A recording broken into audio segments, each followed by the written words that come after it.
तुमच्या भेटीनं इतका आनंद झालाय की स्वामी, मी जरी महादेवाचा अवतार असलो तरी मी मनुष्य रूपात अवतार घेतलाय.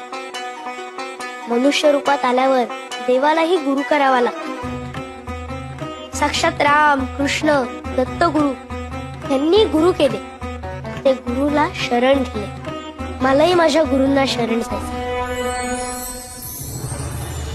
मनाची ते शांती होता पाय धरी, दंडवत करी वेळोवेळा. वेळोवेळा गुरुसी करी नमस्कार, बोलत सखया तारा स्वामी. तारा स्वामी मज भवाचे सागरी, व्हावे कर्णधारी मज लागी. मज लागी गुरु तुमचा आधार, ओस चराचर तुम्हावी. तुम्हा विण सखा मज नाही कोणी, वाटते चरणी घालू मिठी.